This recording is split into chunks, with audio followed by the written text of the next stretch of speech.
गर्मी की छुट्टी में ससुराल आए 5 ननंद का परिवार। मम्मी मम्मी जल्दी नाश्ता लाओ ना, बहुत भूख लगी है।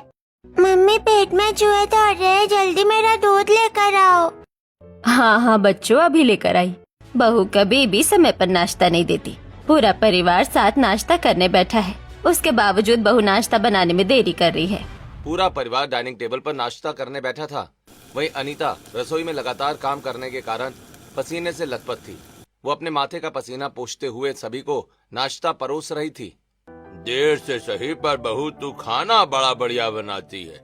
थोड़ा समय पर बनाया कर तो खाने का स्वाद दोगुना हो जाएगा। पापा जी, मैं कोशिश करती हूँ समय पर खाना बनाने की, पर क्या करूँ, गर्मी इतनी ज्यादा है कि देर हो जाती है। कोई बात नहीं, देरी से सही पर खाना स्वादिष्ट है। मुझे तो अच्छा लगा भाई। मम्मी पापा, हमारी गर्मियों की छुट्टी स्टार्ट हो गई है। इस गर्मी को हम लोग जरूर कहीं घूमने जाएंगे। बताइए आप हमें कहाँ लेकर जाइएगा? मैं तो कहीं नहीं जाऊंगा। मैं तो अपनी छुट्टी आराम से सोते सोते बिताऊंगा। मम्मी जी, पापा जी, अगर आपकी इजाजत हो तो इस गर्मी की छुट्टी में बच्चों के साथ मायके चली जाऊं। बच्चों का भी घूमने का मन है, और शादी के बाद मैं सिर्फ आरव और अनन्या की डिलीवरी के वक्त ही मायके गई थी। इतनी गर्मी में अगर बहू अपने मायके गई तो घर का काम कौन करेगा, और घर के इन 2 भूखे मर्दों का पेट कौन भरेगा। नहीं नहीं, मैं बहू को मायके नहीं जाने दे सकती। अरे बहू, अगर तू घर की जिम्मेदारियों से परेशान है तो साफ साफ कह, बच्चों का बहाना बनाकर घर की जिम्मेदारियों से क्यों भाग रही है? जिस तरह तेरा पति पूरे घर का खर्च चलाता है, उस तरह तेरे लिए एक नौकरानी भी रख देगा। ये क्या कह रही है मम्मी जी आप? मैं घर की जिम्मेदारी से नहीं भाग रही हूँ। वो तो गर्मी की छुट्टियाँ है, बच्चे घूमना चाहते हैं और मम्मी पापा भी बच्चों को देखना चाहते हैं। मुझे भी अपने मम्मी पापा से मिलना है, इसीलिए मैं गर्मी की छुट्टियों में अपने मायके जाना चाहती थी। बहू, कोई जरूरत नहीं है मायके जाने की, बच्चे यही रहेंगे और तू भी यही रहेगी। ऐसे ही दिन गुजर रहे थे, तभी एक दिन हॉल में बैठी शारदा के फोन पर नीलम की कॉल आती है। मेरी बच्ची, इतने दिनों बाद तूने फोन किया है, कैसी है तू? तेरे ससुराल वाले कैसे हैं? मम्मी, मैं ठीक हूँ। मैंने ये बताने के लिए फोन किया है कि इस गर्मी की छुट्टी मैं और तुम्हारा नाती घर आ रहे हैं।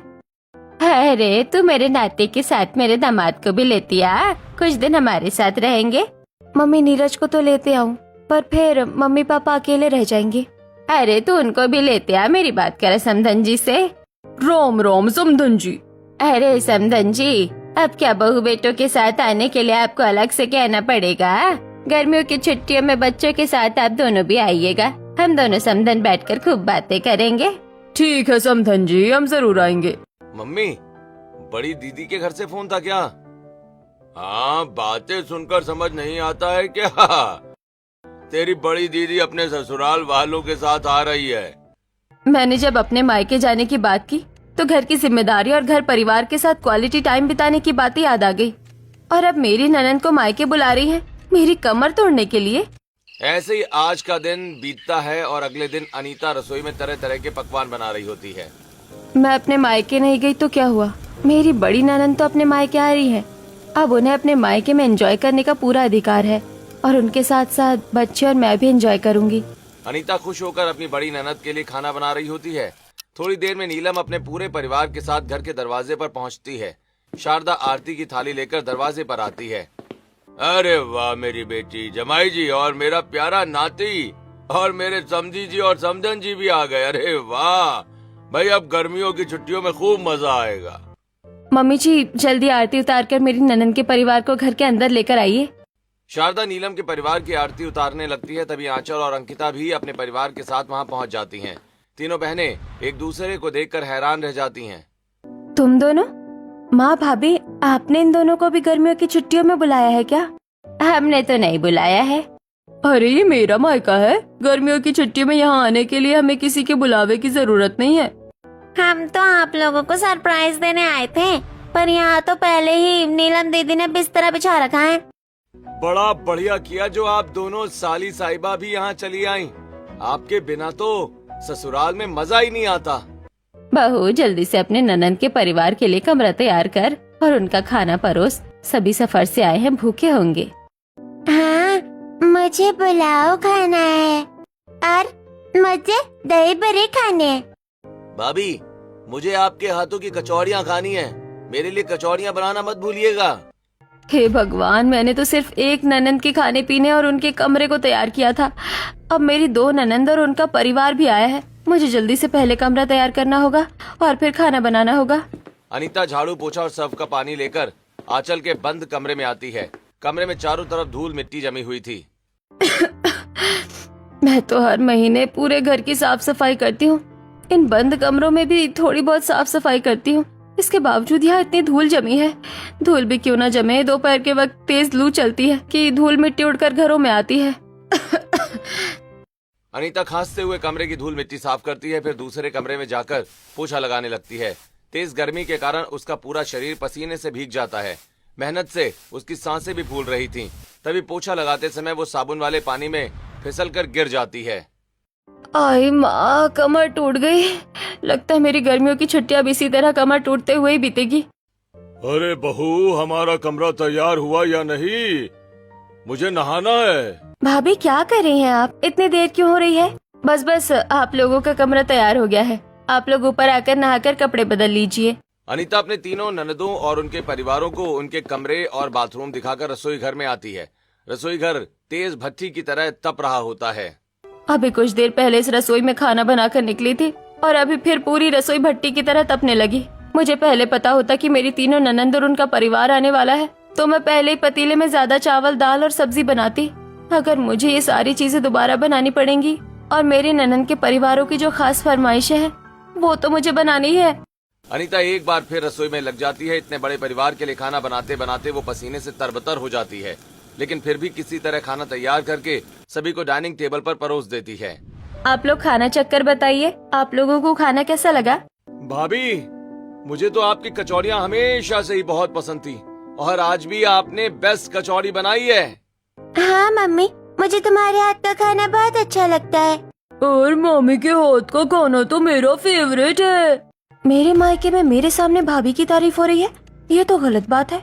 अरे अगर आधे घंटे का काम कोई 2 घंटे में करे तो काम तो ठीक हो गई। देखा ये जाता है कि कम समय में काम पूरा हो और अच्छा हो रहा है या नहीं। क्या फायदा समय निकल जाने पर कोई काम होने का। मेरी बेटी बिल्कुल सही कह रही है, काम समय पर हो तब उस काम की कद्र है। सर से पाँव के नाखून तक पसीने से भीगी हूँ अपने नंदों के परिवार की खातिरदारी करने में, और मेरी नंदे कमियां निकाल रही है। सब समझती हूँ मैं, मेरी तारीफें मेरी नंदों से बर्दाश्त नहीं हुई, इसलिए उन्होंने ऐसा किया है। ऐसे ही रात हो जाती है। अनीता सभी को खाना खिलाकर और घर का काम निपटाकर अपने कमरे में आती है। थकान के कारण वो अरुण के साथ आते ही सो जाती है। वहीं दूसरी तरफ तीनों ननदें बैल्कनी में बैठकर ठंडी हवा का आनंद ले रही होती हैं। इत्तेफाक से ही सही हम तीनों यहाँ मिल गई, पर हमारी 2 छोटी बहनें और उनका परिवार तो आए ही नहीं है। क्यों ना उन्हें भी बुला ले। हाँ, ये आइडिया बहुत अच्छा है। हम पांचों ननंद और उनका परिवार एक जगह रहेगा तो गर्मियों की छुट्टियों में बड़ा मजा आएगा। हम पांचों खूब बातें करेंगे और गर्मियों की छुट्टियों में घर के काम से परेशान भी नहीं होंगे। तीनों बहनें शारदा से अपनी बाकी 2 बहनों को भी परिवार सहित मायके बुलाने के लिए कहती हैं। ऐसे ही रात बीत जाती है। अगले दिन अनीता पूरे घर की साफ सफाई करती है और सभी के लिए चाय नाश्ते का इंतजाम करती है। आज आप लोग खाने में क्या खाइएगा? बहू, आज मेरे लिए राजमा चावल बनाना और समधी समधन के लिए उनकी पसंद का पालक पनीर बनाना, और भाई मेरे लिए डोसा बनाना। मैं कुछ भी खा लूंगी, पर मेरे लिए जलेबी जरूर बनाइएगा। खाना खाने के बाद मैं जलेबी खाऊंगी। सभी की फरमाइशें सुनकर अनीता किचन में आती है। वो पसीना पोंछते हुए आलू उबालने के लिए रख देती है और आटा गूंथने लगती है। तभी अचानक गैस चूल्हा अपने आप बुझ जाता है। ओफो, शांति से आटा भी नहीं गूंथ पाती हूँ। ये गैस चूल्हा क्यों बुझ गया? देखना पड़ेगा कहीं खराब ना हो गया हो। अनीता गैस चूल्हे और सिलेंडर की जांच करती है। हे भगवान, ये गैस सिलेंडर अभी खत्म होना था क्या? इतना सारा खाना बनाना है, बिना गैस के खाना कैसे बनाऊंगी? ये सोचकर अनीता किचन से बाहर निकलती है। हॉल में सविता और रजनी अपने परिवार के साथ खड़ी नजर आती हैं। ये क्या, गर्मी की छुट्टी में मेरे ससुराल आया मेरे 5 ननंद का परिवार, ऊपर से गैस सिलेंडर खत्म। अब मैं क्या करूंगी? भाभी देखिए, आपकी छोटी ननंद आ गई है। नमस्ते ननंद जी, नमस्ते मम्मी जी, पापा जी और नंदोई जी। बच्चों, आप लोग कैसे हो? वैसे हम सब तो ठीक हैं, पर आपके चेहरे के तोते क्यों उड़े हुए हैं? क्यों भाभी, अपनी 5 ननंद को देखकर कहीं आपके तोते तो नहीं उड़ गए ना? अगर ऐसी बात है तो कह दीजिए, हम वापस चले जाते हैं। अरे अरे, अभी तो आई हैं और जाने की बात करने लगी। अरे तुम पांचों इस घर की बेटी हो और मेरे दामाद इस घर के बेटे हैं और हमारे समधी समधन का ही घर है। तुम लोग पूरे गर्मी की छुट्टियां हमारे साथ ही रहोगे। यहाँ मेरे बिना मुंह खोले ही विवाद हो गया। कहीं मैंने गैस चूल्हे की बात कही तो ये लोग कहेंगे कि मैं फिर बहाना ढूंढ रही हूँ। इससे अच्छा है खुद ही कुछ इंतजाम करती हूँ, किसी पड़ोसन से सिलेंडर मांगती हूँ। इतना सोचकर अनीता अपनी पड़ोसन कांति के घर दरवाजे पर जाते हुए, हाँ बहू, बोलो क्या हुआ? चाची, मेरी पांचों ननंद और उनका परिवार आया है। उनके लिए खाना बनाना है और मेरा गैस सिलेंडर खत्म हो गया है। मुझे अपना गैस सिलेंडर दे दीजिए। कल मेरा गैस सिलेंडर आते ही मैं आपको दे दूंगी। अरे सिर्फ 5 ननंद और उनका परिवार ही आया है? अपने मायके के भी लोगों को बुला लो और दूर के कोई रिश्तेदार हो उन्हें भी बुला लो। और सिलेंडर ही क्यों, हमारे घर से राशन भी लेकर जाना। चाची, आप ऐसे क्यों कह रही हैं? ऐसे नहीं तो और कैसे कहूँ? अपने पूरे खानदान को घर में जुटा लिया है और सिलेंडर मांगने मेरे पास चली आई। एक बार अगर तुम मेरे सिलेंडर पर इतना खाना बनाओगी तो मेरा सिलेंडर आधा हो जाएगा। मेरे पास कोई अतिरिक्त सिलेंडर नहीं है। कांति काकी कुछ गलत तो नहीं कह रही है। इतने बड़े परिवार के लिए जितना खाना बनाना है उतने में गैस खत्म हो ही जाएगा। ऐसा करती हूँ, घर के बाहर 4 ईंटें जोड़कर चूल्हा ही बनाती हूँ। उसी पर सबके लिए खाना बनाऊंगी। अनीता 4 ईंटें जोड़कर चूल्हा बनाती है। दूसरी तरफ बच्चे आपस में खेल रहे होते हैं, जबकि ननदे नंदोई और सास ससुर बातचीत में लगे होते हैं। अनीता रसोई से सब्जी बनाने का सामान लाकर धूप में बैठकर खाना बनाना शुरू कर देती है। एक बार मैं सब्जी बनाने का सामान लेकर आई। अभी सब्जी को रखूंगी, फिर मैं पूड़ियाँ बनाने का सामान लेकर आऊंगी। फिर इसी तरह बिरयानी, जलेबी और इनकी फरमाइशों की अलग अलग चीजें बनाने का सामान लेकर आऊंगी। इसमें तो आने जाने में ही मेरे 12 बज जाएंगे। ऊपर से तेज धूप, ऐसा लग रहा है जैसे स्ट्रॉ लगाकर सूरज मेरी एनर्जी पी रहा हो। ऐसे ही अनीता तेज धूप और रसोई की गर्मी में लगातार खाना बना रही थी। बार बार काम करते वक्त अचानक उसकी आंखों के आगे अंधेरा छाने लगा और वो लड़खड़ाकर जमीन पर बैठ जाती है। जिसका डर था वही हुआ। आखिरकार मुझे चक्कर आने लगे। आज तो चाहे जैसे भी चूल्हे पर खाना बना लेती हूँ, पर उसके बाद मुझे गैस सिलेंडर का इंतजाम करना ही होगा, क्योंकि ऐसे तो काम नहीं चलेगा। ऐसे ही रात होती है। रात का खाना भी अनीता मिट्टी के चूल्हे पर ही बनाती है और एक बार में घर के सभी मर्दों को खाना खिलाकर, जिसमें घर के सारे बर्तन जूठे हो जाते हैं और अनीता किचन में बर्तन धो रही होती है। अरे भाभी, खाना कब दोगी? पेट में चूहे दौड़ रहे हैं, जल्दी हमें भी खाना परोसो। हाँ हाँ ननन जी, अभी खाना लेकर आती हूँ, थोड़ी देर रुक जाइए। अरे भाभी, थोड़ी देर रुक जाइए का क्या मतलब होता है? भूख लगी है और आप कह रही हैं थोड़ी देर रुक जाइए। मम्मी जल्दी खाना दो ना, मुझे भूख लगी है। हाँ मम्मी, जल्दी खाना दो, हमें भूख लगी है और खाना खाने के बाद हमें खेलना भी है। भाई अरे हमसे पहले बच्चों को ही खाना खिला देना था ना। बच्चे बेचारे इतने भूखे हैं। क्या बताऊं भाई साहब, जरा सी भी अकल नहीं है मेरी बहू में। अगर अकल ना होती तो आज पूरे परिवार को बाहर खाना खाना पड़ता। और अगर अभी कह दिया ना कि बर्तन धो रही हूँ तो एक बेइज्जती और हो जाएगी कि घर में बर्तन नहीं है। बर्तन धोते हुए अनीता की उंगलियों में बर्तनों से कई जगह कट जाता है। अनीता दर्द पर ध्यान दिए बिना बर्तन धोकर बच्चों और अपनी नंदों और सासों को खाना परोसती है। अनीता बहू, जरा थोड़ी सलाद लाना, मुझे सलाद के साथ खाना खाना है। भाभी, जरा मेरे लिए मीठे में खीर बना लीजिए। खाना खाने के बाद खीर खाएंगे। भाभी, अगर खीर बन रही हो तो मेरे और बच्चों के लिए आइसक्रीम भी बना दीजिए। बाजार वाली नहीं, अपने हाथों वाली। दिन भर की थकान के बाद बिना पल के झपकाए अनीता किचन में आइसक्रीम बनाकर फ्रिज में रखती है और फिर घर के बाहर आकर मिट्टी के चूल्हे पर खीर बनाती है। सभी को खिलाने के बाद देर रात अनीता पूरे किचन को साफ करती है और सिंक में पड़े जूठे बर्तनों के पहाड़ को साफ करती है। जिस तरह गन्ने की मशीन में गन्ने का आखिरी रस तक निचोड़ लिया जाता है, उसी तरह आज दिन भर के काम ने मेरी सारी ताकत निचोड़ ली है। अब बस राम भरोसे मेरा शरीर चल रहा है, वरना मुझ में हिलने तक की ताकत नहीं है। ऐसे ही आज का दिन भी बीत जाता है और अगले दिन सुबह 5 बजे अनीता ब्लैक में गैस सिलेंडर ले आती है और चाय नाश्ते की तैयारियां शुरू कर देती है। ऐसे ही दोपहर होती है और रजनी के कमरे में सभी बैठे होते हैं। रत्ना, मैंने नहाकर अपने कपड़ों को तुम्हारे कपड़ों के साथ रख दिया है। बहू, मेरे और तेरे पापा जी के कपड़े एक जगह रखे हुए हैं, अपने कपड़ों के साथ उन्हें भी भिगो देना। नीलम बहू, मैंने बाथरूम में सारे कपड़े एक बाल्टी में भिगो कर रख दिए हैं। जब तू कपड़े धोए तो उन कपड़ों को भी धो देना। अपने अपने बहुओं और बीवियों को कपड़े धोने के लिए कहकर सभी सास ससुर और पति अपनी बात कहकर वो वहां से चले जाते हैं। वहीं पांचों ननदें आंचल के कमरे में इकट्ठा होती हैं। हम यहाँ अपने मायके एंजॉय करने आए हैं या कपड़े धोने? मैं तो नहीं धोऊंगी भाई कपड़े। हमें क्या जरूरत है कपड़े धोने की? हम इस घर के मेहमान हैं और मेहमानों का ख्याल रखने की जिम्मेदारी बहू की होती है। भाभी धोएगी सारे कपड़े। पांचों ननदें बाल्टियों में रखे अपने पूरे परिवार के गंदे कपड़े लेकर बाथरूम में कपड़े धो रही अनीता के पास आती हैं। भाभी भाभी आप कपड़े धो रही है ना? हाँ ननन जी, मैं मम्मी जी, पापा जी, अरुण दोनों बच्चों और अपने कपड़े धो रही हूँ। आपको कुछ चाहिए क्या? भाभी हमें कुछ नहीं चाहिए, आप बस लगे हाथ हमारे भी कपड़े धो दो। आपके भी कपड़े? पर ये तो 7 बाल्टी कपड़े हैं, मैं इतने कपड़े अकेले कैसे धोऊंगी? आप लोग अपने कपड़े खुद धो लीजिए। ये क्या बहू, अब तो अपना पराया करने लगी? तो अपनी नंदों को अपना नहीं मानती है क्या? नहीं मम्मी जी, ऐसी बात नहीं है, मेरी नंदे मेरी अपनी है। तो ठीक है बहू, तो ये सारे कपड़े धो देना, तब तक हम घर के दूसरे काम देखती हैं। पांचों ननदें अपनी 7 बाल्टी कपड़े अनीता को देकर हॉल में आकर गपशप करने लगती हैं। वहीं अनीता पूरी तरह परेशान होकर गहरी सांसें लेते हुए कपड़े धोने लगती है। कपड़े धोते धोते अनीता के हाथों का नेल पेंट तक उतर जाता है। हे भगवान, मैंने इतने सारे कपड़े धोए हैं कि मेरे हाथों का ये नेल पेंट भी मिट गया, जिसे मिटाने के लिए कम से कम 3 बार नेल पेंट रिमूवर लगाना पड़ता था। आज तो हालत खस्ता हो गई मेरी कपड़े धोने में। कपड़े धोकर अनीता अरुण की मदद से छत पर 4 नई रस्सियां बंधवाती है। अब ठीक है ना अनीता? और रस्सियां नहीं बांधी है ना? तो मैं नीचे जा रहा हूँ। सभी जीजा जी मेरा इंतजार कर रहे हैं और कहीं उन्हें ऐसा न लगे कि उन्हें बुलाकर हम उनका ध्यान ही नहीं रख रहे। अरुण अपने 5 जीजाओं की सेवा सत्कार में नीचे चला जाता है। वहीं अनीता कड़ी धूप में कपड़े निचोड़ निचोड़ कर फैला रही होती है। तभी पड़ोस की छत पर पूर्णिमा आती है। अनीता दीदी, कितने कपड़े धोने हैं? आज 4 रस्सियां बंधवा ली और आधे घंटे से कपड़े ही फैलाई जा रही हो। क्या करूं बहन, 5 ननंद और उनके पूरे परिवार के कपड़े हैं।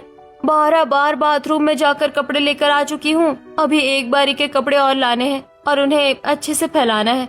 इतनी तो जगह नहीं है छत पर जितने कपड़े हैं। सच बता रही हो अनीता बहन, तुम्हारी हालत देखकर तो पसीने छूटने लगे। न जाने तुमने इतने कपड़े कैसे धोए। मेरे हाथ सुन्न पड़ जाएंगे इतने कपड़े धोने में। अनीता अपने लाल और चमड़ी उखड़े हाथों को देखती है और मन उदास करके कपड़े फैलाकर किचन में जाती है, जहां सभी बच्चे जमीन पर आटा, मैदा, अंडे, तेल का घोल बनाकर होली खेल रहे होते हैं। हैप्पी होली, ये लो। ये लो, मैंने भी फेंका। मम्मी, मम्मी आ गई। मम्मी मम्मी आ गई तो अब क्यों डर रहा है? खेल अपने भाइयों बहनों के साथ। किचन का सारा राशन खराब कर दिया तुमने। किसने किया? किसका आइडिया था ये? सभी बच्चे एक दूसरे की तरफ इशारा करने लगते हैं। वहीं 5 ननदें और पूरा परिवार अनीता की आवाज सुनकर किचन में आ जाता है। बच्चों को देखकर सभी नंदोई हंसने लगते हैं और बच्चों की तस्वीरें खींचने लगते हैं। चुप हो जाइए आप लोग। ननन जी, बच्चों को ले जाइए और नहलाइए, तब तक मैं किचन साफ करती हूँ। नहीं भाभी, हम बच्चों को नहीं नहलाएंगे, ये पूरे गंदे हो गए हैं। आप लोग नहीं नहलाएंगे तो कौन नहलाएगा? आप नहलाएंगे भाभी। वैसे भी आपके ही बच्चों ने हमारे बच्चों को इतना गंदा किया है। मेरे बच्चों ने ये सब कुछ नहीं सिखाया है, ये सबके बच्चों की शरारत है। अरे बहू, किसी की भी शरारत हो, जल्दी से बच्चों को नहलाकर किचन की साफ सफाई कर। अनीता सभी बच्चों को घर के बाहर लेकर जाती है और एक लंबी पाइप पानी की टंकी से जोड़कर बच्चों को नहलाने लगती है। मजा आ रहा है ना बच्चों? अगर तुम्हें घर में नहलाती तो पूरा बाथरूम गंदा होता, इसलिए यहाँ नहला रही हूँ। मम्मी, हमें मजा आ रहा है, हम रोज ऐसे ही नहाएंगे। हाँ मम्मी, हमें इस तरह नहाने में बहुत मजा आ रहा है, हम ऐसे ही नहाएंगे। सभी बच्चे नहाकर गीले बदन ही घर में घुसते हैं और अपने अपने कमरों में चले जाते हैं। हॉल और सीढ़ियाँ पूरी तरह गीली हो जाती हैं, जिन्हें अनीता साफ कर रही होती है। घर के सारे काम एक तरफ और इन बच्चों को संभालना एक तरफ। ये एक काम बिगाड़ते हैं, उसके पीछे 4 नए काम खड़े करते हैं। भाई कब मिलेगा खाना? हमारे पेट पे तो चूहे दौड़ रहे हैं। दोपहर खत्म होने को है और अभी तक खाना ही नहीं बना। पूरा परिवार भूखा है, तुम लोग कुछ करती क्यों नहीं भाई?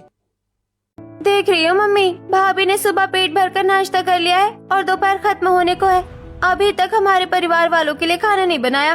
वो चाहती है कि हमारे परिवार वालों के सामने हमारी बेइज्जती हो जाए। बहू, ये क्या सुन रही हूँ मैं? तू अपनी नंदों की बेइज्जती क्यों करवाना चाहती है? माँ जी, मैं किसी की बेइज्जती नहीं करवाना चाहती हूँ। बच्चों ने सारा राशन खराब कर दिया था, पहले मैंने उसे साफ किया, हॉल की सफाई की और अब राशन लेने जा रही हूँ। बहू, बहाने बनाने में तुझसे कोई नहीं जीतता। जा जल्दी राशन ले आ। अनीता पूरे हॉल और सीढ़ियों की सफाई करती है और फिर पूरे किचन की सफाई करती है। उसके बाद दोपहर की चिलचिलाती धूप में राशन लेने घर से दूर राशन की दुकान पर चली जाती है। क्या बात है, इस महीने बड़ी जल्दी राशन लेने आई हो आप, वो भी 5 गुना। क्या बताऊं, मेरी 5 नंदों का परिवार आया है। बच्चों ने सारा राशन खराब कर दिया है, इसलिए जल्दी राशन लेने आई हूँ। और जब लेकर जा ही रही हूँ तो पूरे परिवार का राशन अच्छे से ले लिया है। अब जरा इन राशनों को मेरे घर तक पहुँचवा दीजिए। ये तो नहीं हो पाएगा, दोपहर का वक्त है, सारा स्टाफ खाना खाने गया है और इतनी तेज धूप में कोई भी इतना सारा सामान पहुंचाने नहीं जाएगा। आप कोई ऑटो रिक्शा कर लीजिए, मैं सामान रखवा दूंगा। Auto rickshaw? Auto rickshaw? ये ऑटो रिक्शा वाले दोपहर में अपने रिक्शा लेकर घूमने निकलते हैं क्या? एक भी ऑटो रिक्शा वाला नहीं रुकता है। अनीता की आवाज सुनकर एक ऑटो वाला रुक जाता है। अरे आपने इतना सारा सामान लिया है, इसका मतलब आपके घर के दरवाजे तक सामान पहुंचाना होगा। और दोपहर के वक्त हम सभी ऑटो स्टैंड वाले खाना खाने जाते हैं। ऐसा करती हूँ, खुद ही राशन लेकर घर चलती हूँ, वरना खाना बनाने में देरी होगी। अनीता सारा राशन 2 बड़े थैलों में रखती है और तेज धूप में सारा सामान लेकर घर की तरफ निकल जाती है। तेज धूप और इतने दिनों की मेहनत की वजह से अनीता के चेहरे का रंग उतर चुका है। अनीता सभी के लिए खाना बनाती है और पूरा परिवार साथ बैठकर खाना खाते हैं। फिर भाई मजा आ गया, खाना बड़ा स्वादिष्ट था। भाई आप लोगों को खाना अच्छा लगा, ये हमारे लिए बड़ी बात है। खाना तो अच्छा था, पर अब आम रस पीने का मन है। भाभी जरा आम रस बनाइएगा। भाभी मेरे लिए आम पन्ना बनाइएगा। मैं तो आम पन्ना आम रस दोनों पीऊंगा। हाँ मैं भी दोनों पीऊंगी। मेरे पास ऑनलाइन शॉपिंग ऐप है, यहीं से आम मंगवाती हूँ, फिर सबके लिए आम पन्ना और आम रस बना दूंगी। आज पहली बार इन लोगों ने मेरी पसंद की चीज की डिमांड की है, इन्हीं के बहाने मैं भी पी लूंगी। अनीता ऑनलाइन कच्चे और पके आम ऑर्डर करके घर में मंगवाती है, जिसे शारदा देख लेती है। बहू तू चाहती तो बाजार जाकर अच्छे आम लेकर आ सकती थी, पर तूने मोबाइल से केमिकल वाले आम मंगवाए हैं। मैं देख रही हूँ, जब से मेरी बेटी आई है तू बहुत काम चोरी करने लगी है। काम चोरी? सुबह 5 बजे से उठकर मैं अब तक कामों में लगी हूँ, और इतने दिनों से काम करते हुए शरीर का अंग टूट गया है, और ये कहती है कि मैं काम चोरी करती हूँ। शारदा की बातें सुनकर भी अनीता सभी के लिए आम पन्ना और आम रस बनाती है और अपनी ननद, नंदोई, ससुर और पति को आम रस और आम पन्ना पिलाती है, जिसमें सारा आम रस और आम पन्ना खत्म हो जाता है। मम्मी तुमने सबको आम रस और आम पन्ना दिया, मुझे भी दो। हाँ मम्मी मुझे भी दो। बच्चों तुम्हारे लिए मैं कल बना दूंगी, अब ये आम रस और आम पन्ना खत्म हो गया है। मैंने तो सभी के लिए ही बनाया था, पर मेरी ये 5 भूखी नंदे है ना, इन 5 ने मेरे और बच्चों के हिस्से का आम रस और आम पन्ना भी पी लिया। ऐसे ही कुछ दिन बीत जाते हैं और एक दोपहर अनीता अपने कमरे में आराम करने के लिए लेट जाती है। आज पूरे 15 दिन बाद मुझे दोपहर में थोड़े आराम करने का मौका मिला है। एक अच्छी गहरी नींद लूंगी ताकि मेरा ये उतरा हुआ चेहरा ठीक हो जाए। अनीता की आंख लगती है तो वहीं दूसरी तरफ सभी बच्चे 5 ननद के पास आते हैं। मम्मी मम्मी बाहर बहुत तेज धूप है, आप लोग हमारे साथ खेलिए ना, हमें खेलना है। जाओ तुम सभी बच्चे यहाँ से, हमें बात करने दो, जाकर अपनी मामी के साथ खेलो। सभी बच्चे अनीता के कमरे में आते हैं और तकिए, खिलौनों और अनीता की मेकअप की चीजों से खेलने लगते हैं, जिससे अनीता की नींद खुल जाती है।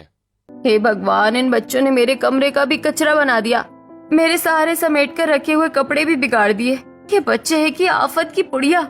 मामी आपका ये मेकअप का सामान कितना अच्छा है, मुझे इससे खेलने में बड़ा मजा आ रहा है। तुम सभी बच्चे जिसके हाथों में जो है वो सब अभी रख दो। नहीं मैं तुझे खिलौना नहीं दूंगा, तू तोड़ देगा, दे मेरा खिलौना वापस। नहीं तू मुझे ये खिलौना दे, मुझे इससे खेलना है। Aarav, Ananya, behave yourself. जाओ तुम दोनों अपने कमरे में बैठकर पढ़ाई करो, वरना दोनों के गाल लाल कर दूंगी। और सूरज तुम यहाँ आओ, मैं तुम्हें पढ़ाने बैठती हूँ। वैष्णवी तुम डॉल हाउस से खेलो, मेरे मेकअप के सामान से नहीं। और तुम वीडियो गेम खेलो। अनीता अपने प्यार भरी डांट से बच्चों को समझाकर अलग अलग खेलने बैठा देती है और खुद भी बच्चों के साथ बैठकर खेलने लगती है। ऐसे ही कुछ दिन बीतते हैं और एक शाम पूरे परिवार को एक फंक्शन में जाना होता है, जिसके लिए अनीता अपनी 5 ननद और बच्चों को तैयार करती है और थकी हारी अपने कमरे में तैयार होने लगती है। अरे अनीता, ये क्या हो गया है तुम्हें? पूरी बूढ़ी लग रही हो तुम, बिल्कुल चमक नहीं रही तुम्हारे चेहरे में। खुद का ध्यान क्यों नहीं रखती हो भाई? अब ऐसी बूढ़ी वाइफ को लेकर मैं फंक्शन में घूमूंगा तो। जरा सी शर्म नहीं आ रही है ये बात कहने में इन्हें? इन्हीं की 5 बहनों और इनके परिवारों की वजह से मेरी ये हालत हुई है। खुद तो अपने पांचों जीजा के साथ लूडो, कैरम और चेस खेलते हैं और यहाँ इनकी पांचों बहनें मिलकर मुझसे कबड्डी खेलती है। ऊपर से काम चोरी की उपाधि दे रखी है। अब खुद का ध्यान रखने लगूंगी तो सेल्फ ऑब्सेस भी कहने लगेंगे। ठीक है, अब ज्यादा सोचो मत। चलो जल्दी तैयार होकर पार्टी में चलो, वरना हम लेट हो जाएंगे। अनीता जल्दबाजी में हल्का फुल्का तैयार होती है और अपने पूरे परिवार के साथ फंक्शन के लिए निकल जाती है। ऐसे ही कुछ दिन बीत जाते हैं और एक दिन अनीता सीढ़ियों पर पोछा लगाते हुए बच्चों के खिलौने की गाड़ी से फिसलकर सीढ़ियों पर गिर जाती है, जिससे अनीता के सिर पर चोट लग जाती है और अनीता बेहोश हो जाती है, जिसे देख पूरा परिवार अनीता को कमरे में लाता है। डॉक्टर को बुलाकर अनीता की मलहम पट्टी करवाई जाती है। बच्चों, ये सब तुम्हारे यहाँ वहाँ खिलौने फेंके रखने की वजह से हुआ है। देखो मामी गिर गई। गलती तो पांचों नंदों की है। तुम लोगों को काम देने के बाद हमने कई बार देखा है कि तुम पांचों बैठकर गप्पे लड़ाती हो। क्या हम समझते नहीं कि घर का काम कौन कर रहा है? अब सोचो आज सबका पेट कैसे भरेगा। आप लोग परेशान मत होइए, मैं सभी के लिए बाहर से खाना मंगवा लेता हूँ। अरुण पूरे परिवार के लिए बाहर से खाना मंगवाकर सभी को खाना खिलाता है और खुद अनीता के पास बैठा रहता है। ऐसे 2 दिन बीतते हैं। अनीता की तबीयत में थोड़ा सुधार आता है। 2 दिनों में तो मेरे परिवार वालों को समझ में आ ही गया होगा कि घर में कितना काम होता है। अब शायद मेरी ननद अपने काम मेरे ऊपर ना थोपे। अनीता उठने की कोशिश करती है, तभी कमरे के बाहर खड़ी 5 ननद और सास की बात सुनती है। ये भाभी एक्टिंग कर रही है, जरा सी सर पर चोट नहीं लगी। 2 दिन में ऐसी लेटी है जैसे कोमा में चली गई हो। अब तो लगता है मुझे कोमा में ही जाना पड़ेगा। करने दो मेरी सास और नंदों को घर का काम। अनीता आंखें बंद करके लेट जाती है। वहीं 2 दिनों से बाहर का खाना खाकर सभी मर्द और बच्चे परेशान होते हैं। अरे बहुओं, या तो तुम सभी अपने अपने ससुराल वापस चलो या फिर यहाँ घर में खाना बनाओ। बाहर का खाना अब नहीं खाएंगे हम। और थोड़ा घर की साफ सफाई भी कर दो भाई।